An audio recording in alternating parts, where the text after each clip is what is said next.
that's one of the strong points of the Mistweaver Turbo over the Resto Druid Turbo, is that it can deal with cleaves, especially Windwalker DK, a little bit better. Yeah, absolutely. Yeah, I think I agree. I mean, you can't really kill the Mistweaver because he has a cooldown every 30 seconds for your grip. Like he either has his cocoon, he'll have his nimble, or he'll have his trinket every 30 seconds. So he always has an answer, and then of course the enhance can rotate in his rage as well. I think it'll be really hard for the Windwalker DK. Maybe Feral DK can tunnel down the monk if they can just connect to him though. I'm not sure. You think that they'd go Feral DK over Windwalker DK in this setup? I'm not actually sure which one has a better advantage. Mistweavers are really good at dealing with those cleaves, like we were saying. One of the things they can do, especially against a Windwalker DK that makes it so frustrating to play against, is as a Windwalker DK, you grip into fists a lot, or grip into stuns, and as a monk, you can just port every time he grips, or you can just in-cap the Fist of Fury as you're being gripped in, and it's really, really effective at dealing with that. The Feral might have a better chance at actually running down the Mistweaver Monk, but I'm not exactly sure if it's actually better. All right. Well, we do have a best-of-5 series on our hands, so I mean, if it's not working for no ladder players, they do have that 4-player roster to utilize, so we may very well see that adaptation come in. They might not very well know what's better against Mistweaver Turbo specifically. I mean, I feel like Mistweaver isn't super represented in the high rating, so they might not be completely familiar. But Toxic Youth, you know, when we were doing the seeding, we actually were sincerely impressed by the rating that they accumulated in a very short period of time. These guys queued up and really made it happen. They actually got to very high ratings. I believe they're like 2950 or something even as Mistweaver Turbo, so very cool. Yeah, these guys are really high for sure. I'm sure these two teams have met each other on the ladder in some capacity, but like you say, there's a lot more practice pro for the Mistweaver Turbo. They've pro met other Windwalker DKs, rather than the Windwalker DK being able to queue into other Mistweaver Turbos. So they might not have it completely worked out yet. Of course, we were talking about it a little yesterday. I would love to see maybe Feral Windwalker or something like this. Like, I'm sure it's not great, but it's been nice to see the Feral Windwalker. Because I was having some issues yesterday. Oh, okay. We I was gonna say, I actually think a big part of this matchup for any of these DK cleaves, like the DK Feral and the DK Windwalker, is how he dispels, like, if he kind of gets lucky. I think there's a little bit of RNG. If you're instantly getting off those enveloping mists, it makes a huge difference. Yeah. I'm adding your caster pick right now, Van. I have to say, you look dapper as bad word. Oh, thanks, man. No problem, dude. I'm putting you up right now. Damn, look at that suit. Sorry. I actually have a folder. You're going to find this a little creepy, Van. I actually have a folder full of Venruki pictures just for that moment. I'm putting up a picture just like that. All right, but here we go. No ladder players are going to be running the Windwalker DK composition instead of the Feral Druid against Toxic Youth. And Toxic Youth, they're going to be sticking with their main comp, which is the Warrior Enhancement Shaman Mistweaver Monk. So here we go. There's 2 monks in the arena. I just want to point that out. This is tournament play, and there is 2 monks in this arena. Feels good, man. Yeah. The dream, man. The it's dream. the only time that both teams have only had a monk. Like, I mean, we've seen Windwalker mirrors a couple of times, but the only class these two teams have in common is a monk, which is quite rare. Here we go. It looks like Joe Fernandez is going to be the main kill target for the Windwalker DK for now. It Yeah, does look like it. They're just trying to pressure whatever they can onto Cervantes, already using that AMS, actually gripping in Nefo. He does just port away, like I was saying, so he gets gripped in, ports away instantly, swaps it, although also having to use his Shamanistic Rage there. Great job by Cavi pushing in and getting that Hodge on the Nefo and actually pressuring him, and I like what they're doing. They have to be bouncing around and swapping on multiple targets, but they really haven't been able to get too much pressure out just yet. Yeah, and Cavi exposed himself there by pushing in for Nefo for that stun, and that forced him to actually use his trinket. He's still taking a lot of damage through it, the wings are now up, but he's just getting chunked through it. He's having to use the Aura Mastery as well. So many cooldowns coming out. This is the recklessness from Joe Fernandez. Cavi is just taking the brunt of it down to about 60%. Looks like he's going to be okay for now. Now the Fist of Fury is coming out.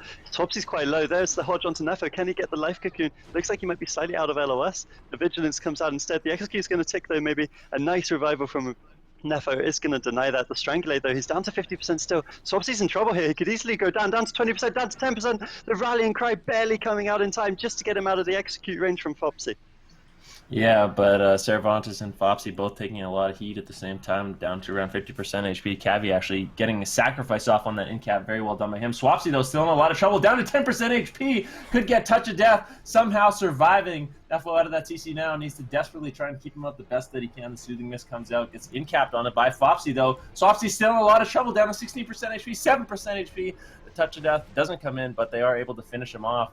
And no ladder players, they just had so much pressure that game. They did an excellent job. Toxic Youth is kind of on the back foot, and I think it might have been a little bit of a greedy use of cooldowns by Nefo that made him fall so far behind on the Swapsy.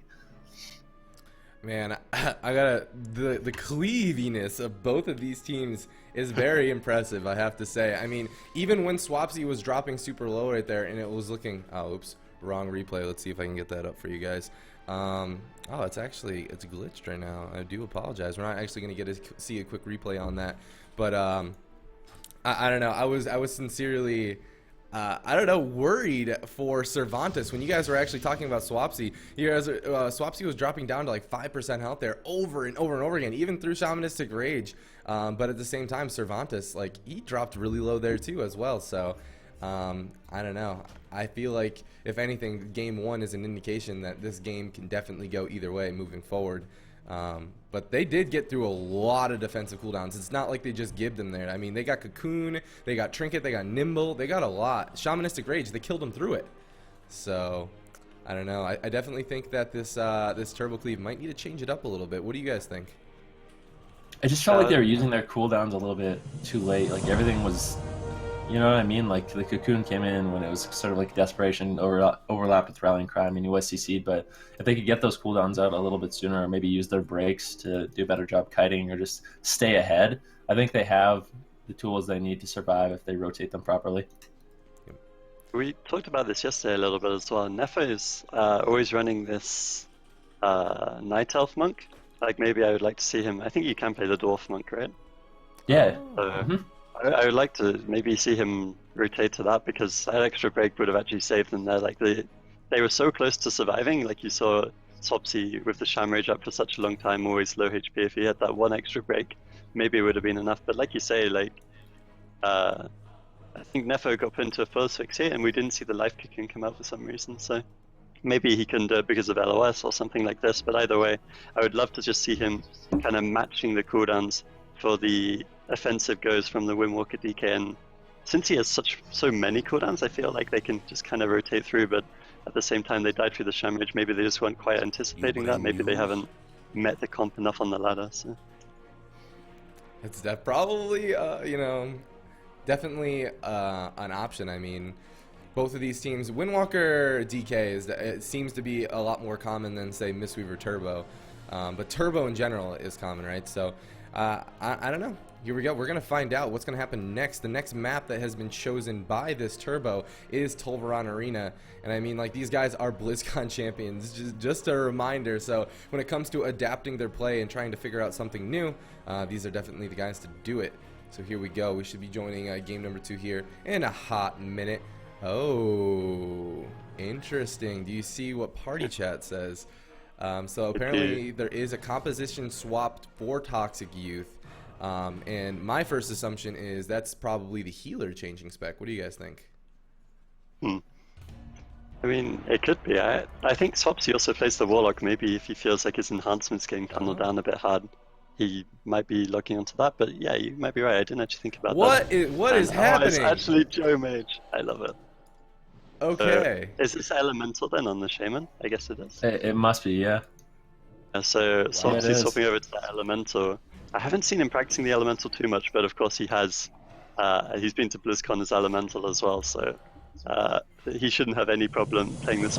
And not many people know about Joe Fernandez's mage. You've probably seen it a couple of times on stream if you follow him, but he's actually got quite decent experience as this particular comp as mage. I think he reached 2.9k as it this season, so his mage has been around a while. This is probably the first time and possibly the last time we'll ever see it in a tournament situation, but we'll see. Have some faith. Have some faith. Oh, this is interesting. Like I like I like the fact that they are swapping this comp on this map. It really feels like they're taking advantage of the map choice and the composition choice, because I think it's going to be hard in such a big, wide open map. Joe Fernandez and Swapsy stay in the open. Both Flopsy and Cervantes are going to take an unbelievable amount of damage. I like that they've used it on this map, and maybe if they win this game then lose the next one, we wouldn't see this comp again like on any other map, because this is the one map where it excels, right? And you even have the Mistweaver Monk as well. Like you say, he's just able to sit back, he can port when he gets gripped in, so such a big open space. Should have advantaged this team quite a lot, but at the same time, we saw this matchup yesterday, because it seems like it's the teams that do have LE Mage available, it seems like this is the matchup they opt for it, and whenever they meet these Cleavy teams, it seems quite good at dealing with them. But we saw Daisy Duke and ABC Easiest 123 running this yesterday, and as long as the Windwalker DK sat behind the pillar, it was really hard to kill them. Yeah, that's what I'm saying. Kinda... you said that Joe Fernandez and Swapsy have a lot of experience with this. Like, they need to make sure they're not pushing in too deep. Actually, Cavi taking a lot of damage. Yeah. Save of the Light actually probably might be bubble. The Deep Freeze comes out down to 17% HP, and he's... Yeah, I think he's DC'd. I think he's had an issue, yeah. That is super unfortunate there. I wonder if that means that we're going to see... Yeah, no mercy at all. No mercy, man. Play to win, dude. Play to win. And there you go. Toxic Youth. They're going to take game number 2 on Tolvaron Arena. Lucky break a little bit. Man, I hope that means that we get to actually see... I want to see a real game with that setup. Damn it. Yeah. But what do you guys think about the Mistweaver Monk on that composition instead of, like, we saw earlier, you know, Elemental, Shaman, Frost Mage, Holy Paladin in the EU Pro League so far, but this is the first time we've ever seen it with a Mistweaver Monk, so I'm really curious to see how that, you know, affects it. But I mean, I think it's the CC portion of Mistweaver obviously isn't that important. You have the Incapacitate, may be useful if it's hard for Joe Fernandez to get out those polymorphs, but they do DR each other. He's exceptionally mobile, and I think he has powerful healing, especially if he can just sit back and channel on a map like that. It's going to be very hard for them to sort of kill him and punish him for pushing in ever. Yeah, I don't know. You do lose, like, if they had a Paladin or a Druid, you do lose some CC, obviously, or you lose the Hodge. But I think in this particular matchup, it's actually quite good. I mean, the Monk has a lot of cooldowns, right? Like, we talked about this before, but last game they died through the cooldowns, and I don't see particularly why Elemental would be more tanky than Enhancement, especially if they can just kind of grip him in. He does have the Thunderstorm available to him, and now he does have the Great Joe Mage peeling him as well, so maybe some Sheeps on the Fists and stuff like this will be enough to turn the tables just a little bit. But if it weren't for that Mage, I don't see why he'd be much harder to kill. Like, well, I think the biggest issue, or the biggest thing that Elemental has going for it, is it doesn't really have to overextend. Like, it doesn't have to push in to do damage. So it can take advantage of the fact that it can constantly kite and sort of sit back and deal damage from range. But you are right. If they can connect on a Swapsy and stay on him, it's gonna be hard for Swapsy to survive, especially if they can get a good CC chain onto Nepha. Yep, and I mean, the reason Elemental made Resto Druid work so well is just because the comp's so tanky. Like, the throughput healing coming out of a Resto Druid is just so insane right now. Like, they easily the best healer at just literally out healing damage in the current game, and they can keep their hots up so they can preemptively have a lot of stuff going for these strangulate combos, all these things coming out of the DK Windwalker as well. So it's like the comp is just inherently tanky. Then you have the Elemental healing, you have the Mage Peers, and maybe it'll still be the same with the Mistweaver Monk. Of course, we didn't really get to see that there. But importantly, if they did just DC for this one game, it was on Tolvaron Arena, and we already discussed this is probably the hardest map if they do stick to these two compositions. So they'll be able to take it to a smaller map now. Maybe they can get good uptime on SwapXE. Like you said, he doesn't really have to commit, but on a smaller map, maybe they don't have to commit too much to reach him either. Yeah, the scary thing is, like, we saw what, I mean, if Cavi didn't disconnect there and Joe Fernandez and Swapsy pushed in like that, maybe they only pushed in because they thought he DC'd or what, but that's their win condition. Like if Swapsy's going to be pushing in like that and he gets gripped into a Hodge or into like a Fist of Fury or a leg sweep, they can get a tremendous amount of pressure out of that. And then Flopsy, Cervantes, and Cavi can push in and get the CC on the Netflow, push him away. He's actually going to have to come in away from his port, and they can get a lot of pressure that way. So I think they're going to have to be very patient, because pushing behind the pillar against Windwalker DK is just not something you can really do. And that's how you're going to fall behind and actually lose. I hope they can get back on that. Yeah, they do have a 5-minute delay to utilize, but our rules have been there and are tried and true at this point. When it comes to rematches, it's just not a good system. I mean, there's so many ways to abuse it. So we have it strictly so if there is any sort of issue in terms of connection, unfortunately there are no replays as soon as those gates open. However, if you do see that you are having an issue before the gates open, leaving the arena before the gates open is completely cool, and we will replay that. But as soon as those gates open, it's fair play, and you got to play to win. I think after what's like I think you guys are pretty tried and true, and I think that's really the only way to do it. Like, yep, have to be harsh.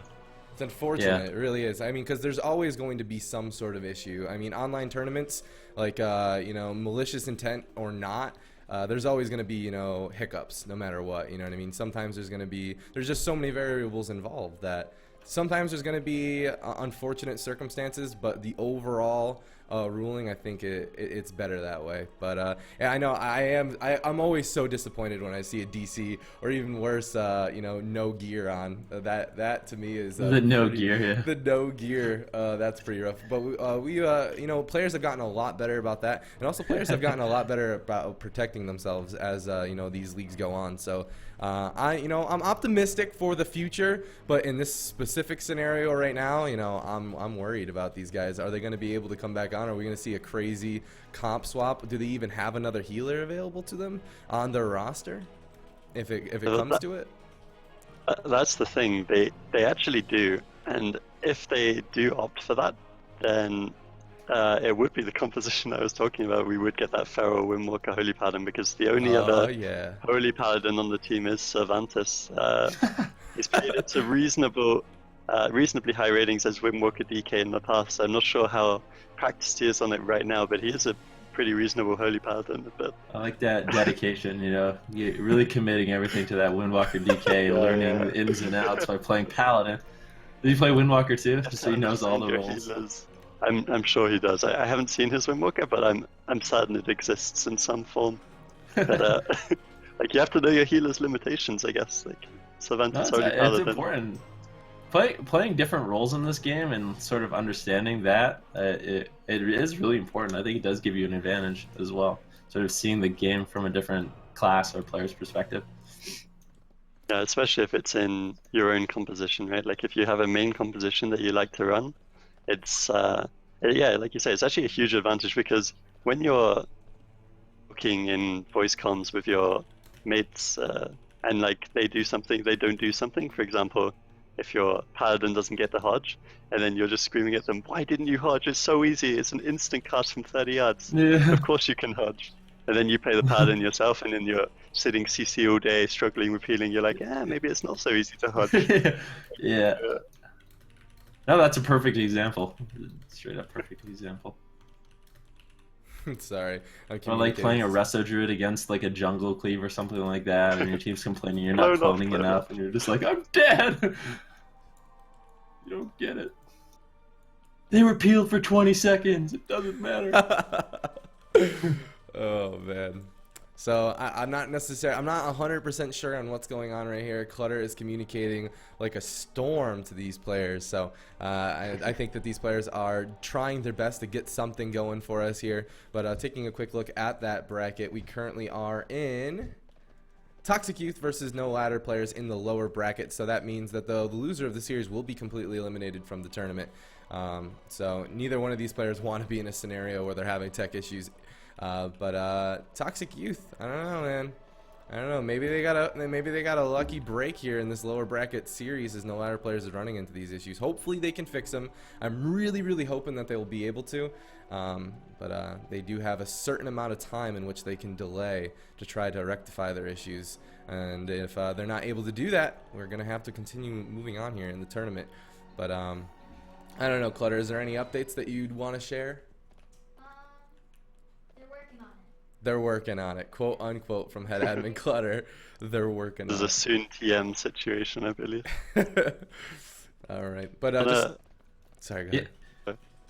It just seems like there's always technical difficulties. Like even just this morning, I slept in. I'm gonna be honest, I slept in. That's why there's no webcam. But I did give myself enough time to fix it. It's just every time I tried to open up the program, it just crit errored for over and over and over and over and over. There's no explanation whatsoever. So I just not enough time to troubleshoot it. So you guys get a photo today. I'm sorry. It's okay. Your soothing voice is all I need, man.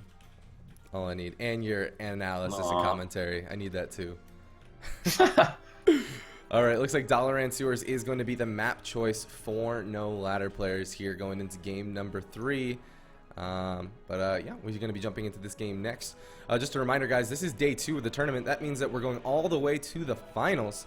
So we're going to be crowning a champion later on today. So make sure that you are staying tuned for this entire day of awesome arenas. Make sure to follow us up on Twitter as well.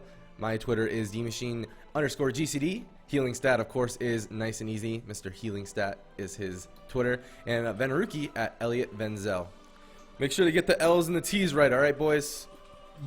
Yeah. Damn right. I learned the hard way. That's funny.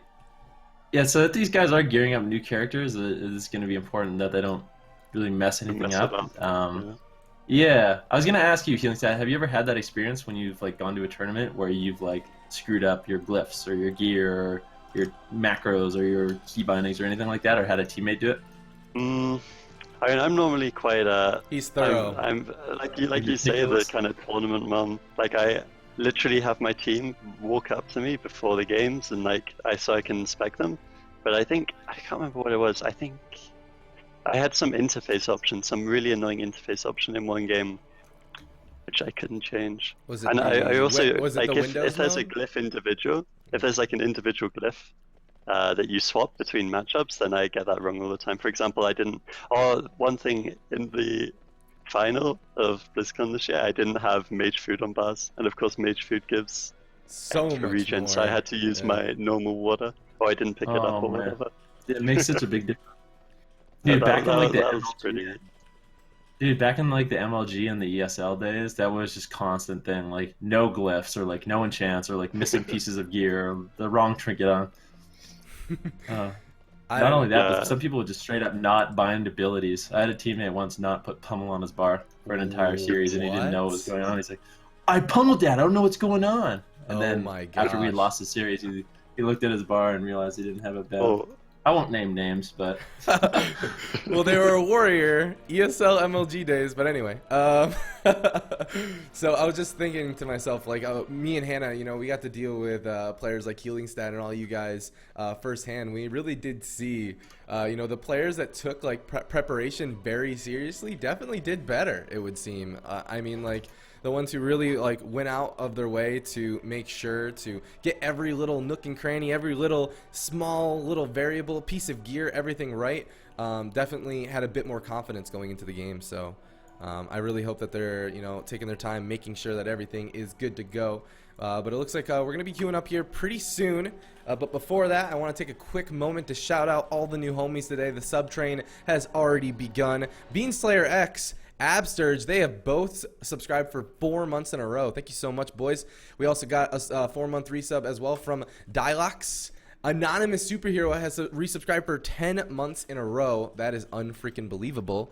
Old Nerdy Bastard has resubscribed for 2 months in a row. And we just got a brand new sub, Twelty Man. Make sure to get some GCD hypes in the chat to welcome the new subscriber. You guys are what keeps GCD running. Thank you once again. But it looks like we're waiting for the good to queue. The green light. All right. We just got a whole new subscriber, Brain Dead Spam CC. Thank you so much for that sub, dude. Appreciate it, man, and welcome to the team. Get some GCD hypes in chat for them as well. Love you, dude. Old nerdy bastard. Yeah, that's his Twitch name, man. He's keeping it real, dude. So we are 216 subs out of our 300 sub goal, but I just recently ate a ghost pepper, so I mean I'm not making any promises about that. I mean, it's probably going to change in the next couple days, so we're probably not going to be eating another ghost pepper. But in the very slight off chance that we somehow make 300 subs in the next few days, no, I still don't even know if I don't know if I'm capable of eating another one, man. I don't think I've fully digested the last one. Yeah. I guess you'll know when you have. Oh my goodness. Thank you so much for the subscription, Broly. Oh man, you guys gotta help me out with this one. Okay, their name is BR0. Oh my gosh, we just got another one right after that. BR0LL3. What do you think that is pronounced? It's really paladin called Broly. Brawly. Thank you so much, dude. Yeah, and Peaky9. Peaky9 as well, dude. We got 2 subs in a row. That's 4 subs in a row, actually. Thank you guys so freaking much for that sub train. Nice little train. Yeah, I like that. Choo, man. It's me, Brawly. It's me. It could also Mario. be a mod, right? It could be BROLL3. He said it in chat. I don't know. He only Brawly. I like Brawly, man. Go stock up on those I've heard peppers. everyone refer to him as Broly, but maybe it's all wrong. Maybe my life is a lie. Yes, so someone has asked a question about the donation goal as well. The donation goal, guys, so what happened for the EU Pro League is that we got, the funding from very generous individuals. Actually, only...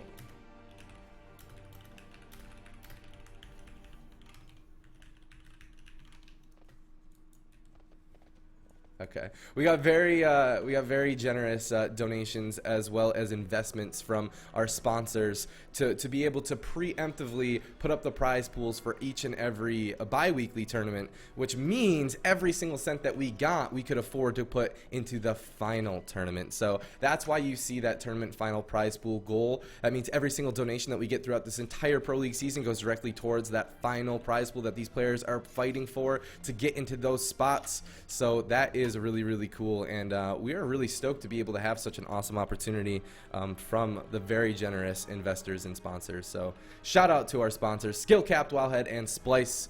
SPLYCE, they've been with us for a while. They're pretty much as grassroots as it gets, and they're blowing up too. I mean, they got LCS teams now, dude, and they're doing pretty well. I'm like super stoked about how well SPLYCE is doing. But here we go. The game's already. I know that's what you guys are actually here for, not to hear me continue to talk forever.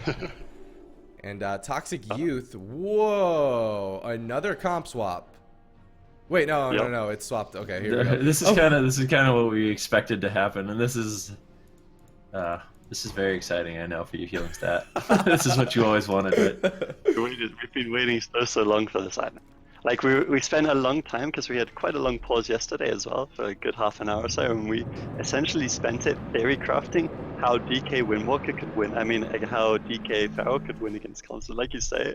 It was against the Holy Paladin, so a bot would completely mitigate everything they can do for about 12 seconds, which is slightly unfortunate. But maybe against the Monk, they can do some sort of splitting strategy. I mean, Pharaohs and Windwalkers can be very annoying to be trained by, so maybe if they shut down the DPS, or if one of them goes on Nefo, maybe they can actually kind of deny. Like, Nefo doesn't have too much AoE healing, so there might be ways they can do this. Yeah, both Flopsy and Hazy, how do you say his name? Hazuzu. Hazizu.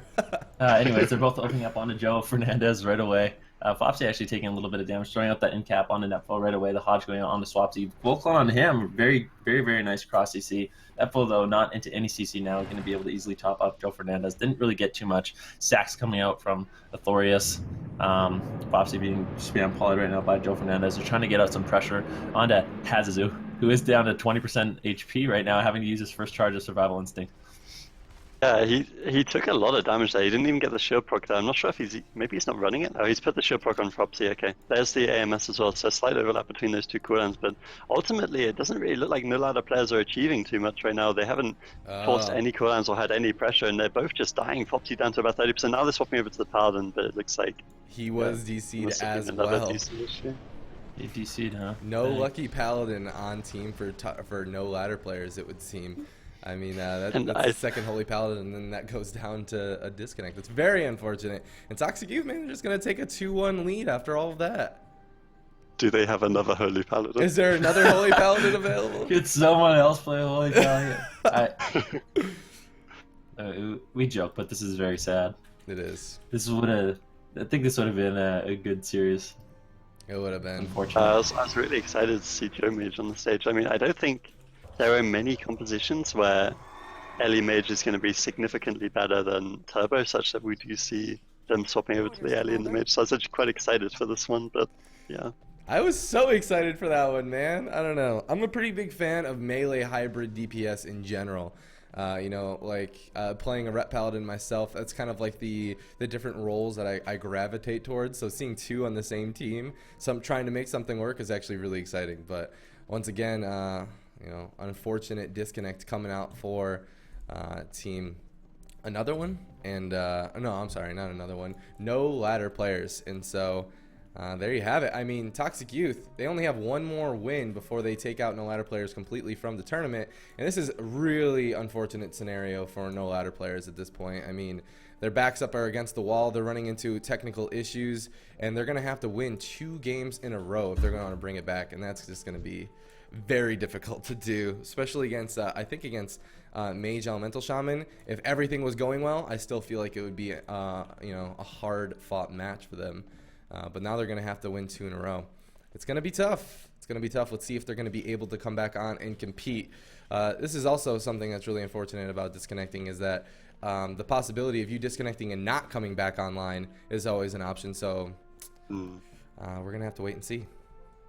I have to see if they have any solutions available. I mean, we have given them a lot of delay time, and unfortunately, they probably thought they had the issue solved. They had a solution here, but now they have an issue with another player, so it's going to be quite difficult to come back from that. But like, I would just want to take a second to give credit where credit is due to Toxic Youth, because despite these disconnects, a lot of teams, they kind of come into this thinking, we have one meta composition.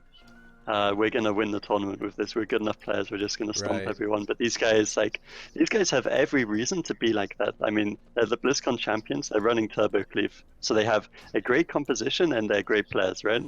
But regardless of that, like one of the reasons that they are so, well, the reason they won BlizzCon is because they're such a prepared team, and they know that in the current meta, whilst Turbo might be a great comp and they have great success with it, they need to have other comps prepared. Like they need to be versatile, and this is only a 3-player roster as well, and the 3 of them are already showing great versatility. I know they have other stuff available as well. Swapsy has the Warlock, Nefo has the Holy Paladin, so I really like to see that from these 3 guys. Yeah, when I saw Joe Fernandez hopping onto a mage, I was really impressed. Well, not only just because he's multi-classing, but also because I feel like a Frost Mage is a very different role than an Arms Warrior. You know what I mean?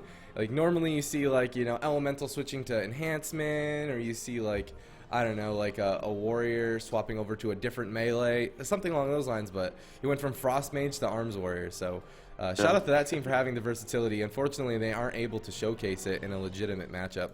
But not just yet, but not just yet. Yeah. They haven't had the chance just yet, but we'll see it. And that really is, like, I feel like that is the champion mindset. Like, you have to have all your bases covered, like Healing Stat was saying. And I think that they've shown that initiative, and that they actually do it and actually perform and play those classes at a high level is really important. Yep. It's one thing to practice a class, but then it's another thing to actually have the confidence to play it, because I know a lot of people, like loads of people, play their ults, and a lot of them play them very successfully on the ladder, but then like, just especially when there's high pressure, like just at the last second you can kind of choke and be like, actually guys, I think I'd rather just stick to my main. Like, you actually have to be quite a confident individual to swap over to that class, and sure, some of that confidence comes from preparation, but you do have to kind of make that leap of faith.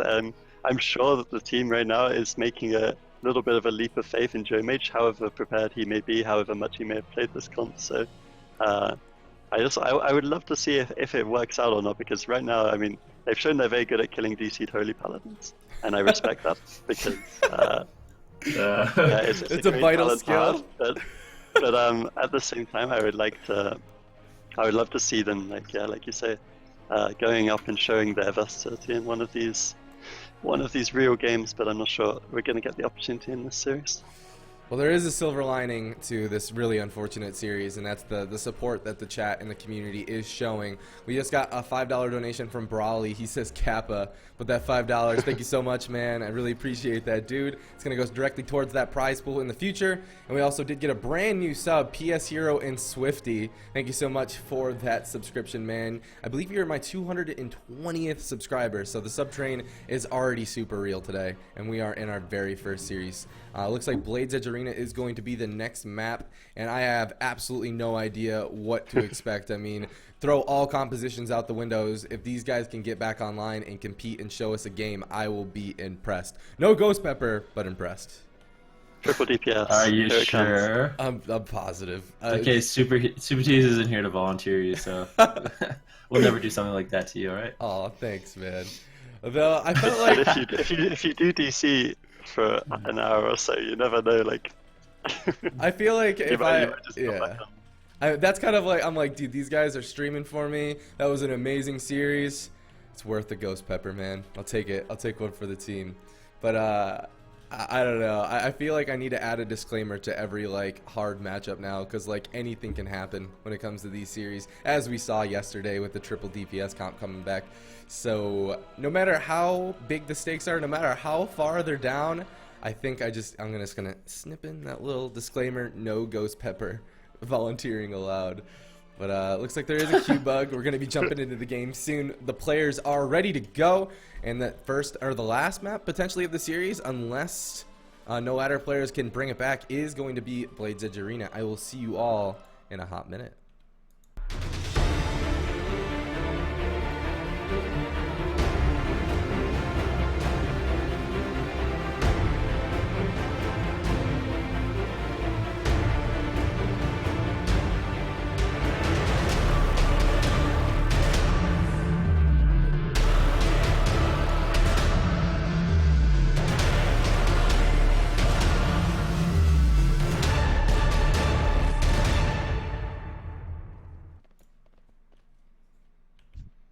Just kidding. The queue's not here yet. But it's coming. I was gonna say, did I miss the queue or something? I was kind of silently waiting, anticipating, but dropping beats as well, apparently. But I'm happy that everyone else isn't in the game as well. I was just kind of sitting here like sad face. Whenever I am casting, like between games, I just run around the world and like explore, because that's just what I like to do. And I just realized I just got to the zone, the Spires, what is it, Spires of Iraq or Iraq. And I just walked in the zone, and there's these 3 towers and this huge. This is like a Resident Sleeper story, so I get ready to spam those. But I got in, and these 3 towers started shooting out this light beam, and it looked really cool and stuff. And I was just thinking about how awesome WoW is when you're not just running around super fast on your mount, you know, and you actually appreciate the world around you. That's So pretty slow nice. down, guys. Smell the roses, all right? Basically, long story short. Damn. That makes me running around in this circle in Ashran feel really bad. Yeah, I'm like staring at like this corner of my garrison, and I was like, oh, maybe I should go do that. Dude, I'm actually so That's cool. scared though, because if you guys don't know, if you're in a party and you're queuing for like a spectated war game, you basically have to be just as prepared to enter that as you do like a regular war game. So I'm like terrified that I'm how I'm gonna be stupid and just like fall and die, and then all of a sudden miss the queue. So Yeah, I always used to be really paranoid about that. Like I remember, okay, no one's allowed to make fun for this, but there was in Cataclysm when I was first getting like my high ratings, there was this wool DC bug. I'm sure a lot of people remember it. Like if you jumped near a wool, you would pretty much always DC. So my partners like to troll me and like jump near trees in Elwyn. So I had you know the raid circles, like you can put them on the ground, like as markers? Yes. I made like a box for my partners that had no trees in it. And I was party leader, if my partners left the box, I left the queue. So they would, and they would literally, because we would get quite long queues, they would wait. They would like slowly strafe closer and closer to the tree to like You test really are me. Team Mom, man. Dude, you keep everyone in line. Any I like think that was a bit too far, maybe. any team would be lucky to have you, man. I'm telling you. Ah, And any admin would be lucky to have you too. too kind, too kind. But here we go. Okay. Can low ladder players bring it back with this crazy comp? Better yet, can they, hold it together and stay online? This is going to be rough. We're going to find out here as these gates open. Also, I have to say, Fopsy's transmog is on point, and it definitely reminds me of a Venruki original. Well, he's clearly as talented as I am in making transmogs. Yeah, this is his old class as well, so I like to see the transmog coming up from the ult, but at the same time, I don't like to see the damage being taken by the ult. Lots of pressure out onto Joe Fernandez. How is he going to cope with it? He's down to 20%, the cocoon coming out. Nice that he didn't overlap the block. It was a scary situation for him. And it actually looks like these guys are able to find their groove. They're doing a lot of damage right now, and the fact they don't have the Holy Paladin available on Toxic Youth does mean that there isn't so much disadvantage to not hang the Purge. Of course, you can't purge off some of those hots, and all the damage buffs are going to stay, which means that Elemental Mage is going to be chunking out a lot of damage. But right now, once Joe Mage is being trained, it doesn't look like they have too much pressure going. Yeah, he isn't able to get out those Frostpulse casts, and he's not able to get out the CC that he needs. So I guess Nepo and Swapsy are going to have to do a good job trying to help Joe get that CC out. But right now, Joe under a lot of pressure. The Hodge going out on the Nepo. Joe Fernandez taking a full Fist of Fury. This might be his first block. Gets away with the Blazing Speed. The Deep Freeze Sheep goes out on the Authorius, and this is the CC that they need. But right now, Hazy does have his Berserk as well as his Incarnation up, going to be putting out a lot of pressure, but Joe Fernandez and Swapsy really not taking too much damage as Hazy is trying to beat on the back foot a little bit. Yeah, I really like the way that Joe was about 20% and then he blinked in and got the Deep Sheep anyways. They are doing quite a bit of damage to Hazy right now. They got the Sheep, but I think it might have been sacrificed by Cervantes, so well played by him. The Hodge now onto Nefo. They can counter pressure. They're going to turn this onto Joe Fernandez. I think the Life Cocoon is available. It should well be. It's been quite a while. He gets locked on Frost though, so he's taking a bit of damage. The full Cyclone to follow that up. Good CC from no ladder players. Can they force the block though? Joe's just kiting away like a god right now. He just cannot die, seems like. He got locked on Frost, so this could be very scary for him. The Fist of he got Fury locked on coming Frost out. there, but actually, is he playing Fire? Did he just use? No, he's not. What did I just see? Dragon's Breath. I don't know. And like the abilities that came up, I saw Dragon's Breath for some reation. That's weird. Yeah, Sorry. these things happen from time to time. I mean, they're not even forcing the Cocoon out. We saw Joe Fernandez dropping so low so many times there, and they're not even using cooldowns. But he's down to 10%. He needs to block. Oh my goodness, so much damage coming out from no ladder players, and they're really making this comp work. There is a lot of burst potential. Of course, the Ferocious Bite, if it connects at the same time as the Windwalker cooldowns, that can be a lot of burst. He can easily go down. These guys are playing quite greedy with their cooldowns, but they do need to be careful. The full Cyclone now into Joe, and really, this looks really good for no ladder players right now. Although the Wings has just run out for Cervantes. Of course, on the Holy Paladin. Pushing in for the Hodge now. The Deep Freeze to answer. Can they land the Sheep? It doesn't look like it. A nice sacrifice is going to deny that. There goes the Life Cocoon, but the Cyclone's followed it up. It looks like they could just chunk through this. It's already almost gone. He purges the sacrifice. Should be reducing a little bit of damage for now. The Incap over onto Swapsy. Maybe I'd have liked to see that onto Nefer. It looks like due to that, Joe Fernandez is going to be fine for now. And Hazy still has both charges of Survival Instincts. He is caught into that stun right now. Actually, the Ox wave got reflected there by something. Maybe Swapsy's playing the reflect grounding. A Hodge going out on Nepto though. Right now, Swapsy caught in that full fall, and Joe Fernandez taking a lot of damage. Thorius kind of having to play catch up at the moment. And one of the nice things about this Feral composition that it brings over the DK, as Joe Fernandez is taking a lot of damage, is they can't really take advantage of Hex. So Swapsy can't get full Hexes like he normally would against Windwalker DK. As he's obviously immune and he can just decurse his teammates, so it makes it a lot harder for Joe, Swapsy, and Nepo to get out that CC. Yeah, and a lot of players are definitely recognizing that. They're just tunneling down Joe. Like we were talking maybe about the splitting strategy or something like this, but no, if they can just deny the CC from Joe Fernandez, this is Icy Veins, and I don't think I've seen him use a single cast just yet. He's taking so much damage. There is the Sheep, it's DR onto Cervantes. They did just force the bubble and the Wings out of Cervantes there, so they have been forcing cooldowns out of no ladder players, and after this Wings, they could definitely go for a kill on Hazards. There is the Deep Freeze. Maybe they have any, I don't think they have any follow-up because the sheep DR was already used. Nice survival instincts is going to make sure that Hazes is fine for now. And now they can go offensive onto Toxic Youth, who do not have too many cooldowns. There's no ice blocks available for over a minute. The Hodge comes out onto Nefer. This could be trouble for Joe Fernandez. He's down to about 70% uses like blazing speed, trying to kite away. But this is the incarnation. The life cocoon comes out to match it. But will it be enough? He's down to 60%. They chunk through that instantly. This is the Berserk as well. He's in so much trouble, spamming out those sheeps for dear life. Popsy just trying to connect to his target. Can he get dispelled again? It looks like he can. And somehow Joe Fernandez is just kind of surviving through this, despite all the cooldowns being used. Yeah, he managed to survive just with the life cocoon there, and that was Berserk as well as Incarnation coming out from Hazzy. So excellent job by Toxic Youth there. Joe Fernandez still doing an excellent job running around, kiting the best he can, but I feel for him. Having a Feral Druid and a Windwalker Monk on you, it's not that easy to kite. I mean, they have such high uptime. Joe taking a lot of damage right now, caught into that Fist of Fury, is going to manage to survive at the moment. Thorius actually caught into that cheap Flopsy, taking a little bit of damage. He needs to be careful. He does have his Sable of Light proc as well as his Diffuse Magic and Touch of Karma, so he's going to throw out that Diffuse Magic.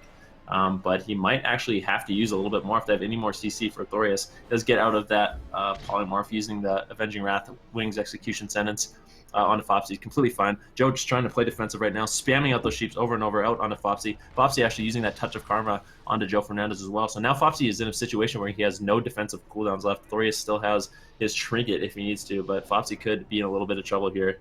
If he gets caught without his stacks, Swapsy and Joe Fernandez can take advantage of that and burst him quite hard. Yeah, the wings getting overlapped by the Karma does leave them a little bit exposed here, but unfortunately the sheep just broke onto Cervantes, but Fopsy's still taking a lot of heat, down to about 40% HP. His Paladin needs to reconnect with him. He doesn't really have many cooldowns other than for that Trinket. The DR sheep coming out now, looks like they're going to be fine. They're just switching over onto Hazes, who is taking a lot of damage. The Safe by Light procking on about 20%. He does have that Sham Rage available, or the cooldown available very soon, but Fopsy's dropping down as well, down to 8%. Their whole team is dying. There's no wings available for such a long time. Toxic Youth are just PvPing from the top, and it looks like the bubble comes back barely in time. Maybe he'll be able to save Haziz with this. He doesn't have to fake cast, he can just free cast the heals, but at the same time there's so much damage coming out. Popsy now still at about 50%. Both these players aren't out of the woods. The wings is up in about 20 seconds. They need to survive to that, but at the same time they're not really doing any pressure, and there's an ice block back for Joe Fernandez. This is a really good spot to be in for Toxic Youth. Yeah, absolutely. Hazzy has the Incarnation Berserk coming in around 40 seconds, one charge of Survival Instinct, so if they can hold on just a little bit longer, they might be able to secure a win with that. But like you said, Joe still has his Ice Block available. The Fist of Fury coming out from Flopsy, not really able to accomplish too much with that. Swapsy actually just deciding to knock that, so he gets knocked off on his Fist, not going to get too much damage out. But Hazzy's still in a little bit of trouble. Thorius, though, does have that Avenging Wrath up, going to be spamming out those heals. And Nepo actually having used his Incapacitate onto Hazzy to stop that Cyclone cast. So I think if Haziz does a good job spamming out the Cyclones, it can really free up Athorius to get off those casts. So that's going to be important. Yeah, and Florius is actually having a reasonably free game right now. Like you say, he's not getting put into too much CC, but as I say that, they do land the full sheep, and he doesn't actually have a break for this. Looks like Haziz is just going to drop down, but at the same time, Joe Mage is dying to Fopsy alone. Fopsy just going on a solo mission there, and maybe if Haziz had been able to connect, they could have got more cooldowns. The AMS having to come out again, the DR sheep onto Cervantes Pala. Fopsy sitting at about 40%. He looks like he's going to be okay for now. That Touch of Karma is available, of course, so he should be okay. There's no bops on the enemy team to remove that. Joe Mage still taking the brunt of the damage. They're locking him on Frost so much that he can't get out his maximum PvE damage, which is really what he needs just to kill off this team right now. There is that Touch of Karma. Actually onto Swapsy, I'm a little bit surprised about that. I thought perhaps onto Joe, but maybe he was scared of the offensive block coming out. Haziz is still taking a bit of damage, but ultimately it looks just better for Toxic Youth because for the last few minutes they haven't really had to use too many cooldowns. We do see a nice offensive clone onto Joe on that Life Cocoon. Because stabilize his health at about 50%, can they follow up any CC onto Nefer after that incap? I'd love to see it. That would be able to force a block maybe. They're just going through, like, there's the block anyways. No CC was needed, just damage. That was the cooldowns from Haziz. And now Nefo's in a lot of trouble. He doesn't have Cocoon available. He could just go down here. The revival coming out barely in time. The defensive deep freeze from Joe Fernandez, and it's really unfortunate for them. They have to use those cooldowns like that, and they're starting to fall behind again. Yeah, Nepo does have that Z-access port, so it's going to help him a lot if they do decide to target him, and that's what makes him such a difficult target on this particular map. Joe, though, in a lot of trouble, down to 50% HP, doesn't have the S-Block available for another 5 seconds. Looks like he will be able to hold on, and mana might actually be the name of the game. Nepo down to 18% mana. I don't know how many mana T stacks he has. Athorius winning, though, definitely the mana war, 45% mana, and as dampening stacks higher and higher, this is 25% dampening. He's taking a little bit of damage, though, down to 50% HP. The defreeze out, going out onto him, Save the Light proc. blocking. Thorius actually having to throw out that bubble to keep Aziz alive, keep him offensive. Swapsy has a lot of cooldowns coming up. Another charge of survival instincts for Aziz. So right now, no ladder players actually does have a lot of defensive cooldowns they're working with. Joe Fernandez Ice Block came up. The Life Cocoon comes up from Nepfo. But like I said, mana might be the name of the game here in the next couple minutes. Yeah, and dampening side and stack as well. That Life Cocoon's going to be doing so much less. I'm not sure who wins the dampening game, but it certainly looks like Toxic Youth, they are getting a lot of pressure right now onto Hezzy. They're going right through that shield wall. He's down to 20%. He could just go down here. Trinket is available. Can he dispel the Hex? He dispels it barely in time. The Aura Mastery coming out. He could just go down here, down to 10%, but the healing's not going to be enough. I'm sure he's going to go down. The Deep Freeze to follow up. He's down to 8%. There's no way he gets out of this. And that's going to be the kill for Joe Fernandez on that mage. Swapsy on the Elemental. They were just tunneling through the heals in the end. And that's going to see them through to the next round. And there you have it. Looks like they're still trying to fight it out a little bit. No ladder players, never give up, never surrender mentality. But it looks like they are just going to go ahead and give up right there. So never say never. Taking a quick look at that replay to see what exactly just went down. And Toxic Youth, you know, they had to use a lot of defensive cooldowns. It seems like there was times where their defensive cooldowns were spread relatively thin. But they did a great job at, you know, surviving and keeping themselves in, you know, good positions there. No ladder players, though. I thought that they did great, especially with a composition that, you know, wasn't necessarily practiced, right? But there you have it. The Deep Freeze on the Aura Mastery to end the game, and Toxic Youth are going to take game number 4 and move on into the lower bracket. That means we're going to go into the next lower bracket series up